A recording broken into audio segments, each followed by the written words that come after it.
আসসালামু আলাইকুম বন্ধুরা, সবাই কেমন আছেন? আশা করি ভালো আছেন। আলহামদুলিল্লাহ আমি অনেক ভালো আছি। আর দেখতে দেখতে অনেক দিন বেড়ালাম। ঈদের পর থেকে শুধু বেড়াই যাচ্ছি এখানে ওইখানে, এই জন্য বাড়িতে রান্না বান্নাও সেরকম হয় না। খালা সব রেডি করে দিয়ে গেছে। ইলিশ মাছটা আমি নিজে কাটি, তাই নিজেই কেটে ফেললাম। আর ঢেঁড়স ভাজিটা করে নিয়েছি আগেই, মাছ কাটা ছিল না বলে চুলায় দিতে পারিনি। গরমের মধ্যে রান্নাঘরে আসতেই ভালো লাগে না, আর রান্না তো দূরে থাক, একটু আসি একটু যাই, এভাবে করে রান্নাটা শেষ করব আজকে। কারণ প্রচুর গরম, আর আমার রান্নাঘরে যেন প্রচুর রোদ পড়ে, এই জন্য গরমে রান্নাঘরে কিছু রাখাও যায় না, নষ্ট হয়ে যায়। আর রান্নাঘরে দাঁড়ায় রান্না করতে যে কী কষ্ট, সে আর আমি ছাড়া আর কেউ বলতে পারবে না।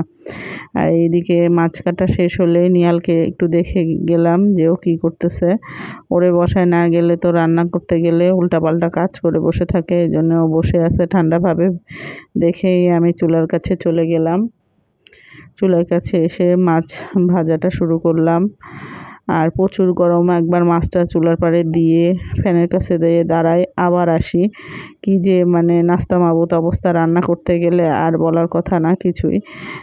দেখেই বোঝা যাচ্ছে, দেখেন রান্নাঘরে কোনো রিং লাইট জ্বালানো লাগে নাই, এমনিতেই কি আলো, মানে রৌদ্রের এত তাপ, মানুষ যে কী অবস্থা।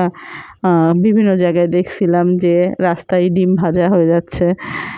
আসলে এত গরম আমি আমার এই জীবন দশায় এই প্রথম দেখলাম।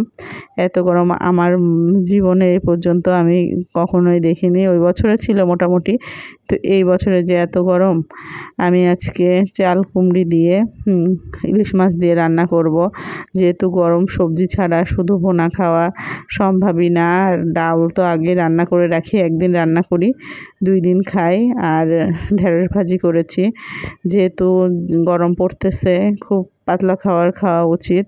তাই মনে মনে ভাবলাম যে সবজি দিয়ে মাছটা রান্না করি, তাহলে খেতে ভালো লাগবে। তাই এভাবে রান্না করে ফেললাম আর কি। আর এই যে চাল কুমড়িটা অনেক নরম ছিল, জালি ছিল আর কি, তা অনেক ভালোভাবে গলে গেছে, খেতে ভালো লাগে। কিছু কিছু চাল কুমড়া আসলে ভালো লাগে না খেতে, রান্না করলেও শক্ত হয়ে থাকে, সেইগুলি ভালো লাগে না। এই যে আমার রান্নাটা হয়ে গেল। আমার ভাই, বন্ধু, আত্মীয় স্বজন যারা আমার এই ভিডিও দেখছেন, লাইক কমেন্ট শেয়ার করে আমার পাশে থাকবেন। আর যারা আমাকে এত এত ভালোবাসা দিয়েছেন অল্প দিনে, তাদেরকে অসংখ্য ধন্যবাদ। অনেক ভালোবাসা রইল তাদের জন্য। আর যারা আমাদের মতো কাজ করছেন, ভিডিও বানাচ্ছেন, অনেকেরই বাধা আসবে বিভিন্ন দিক থেকে। আসলে সেগুলো মাথায় রাখার কোনোই দরকার নেই, নিজের মতো নিজে কাজ করে যান। কে কী বলল এটা ভেবে লাভ নেই। এই জন্য আজকের মতো ভিডিওটা এখানে শেষ করলাম। আল্লাহ হাফেজ।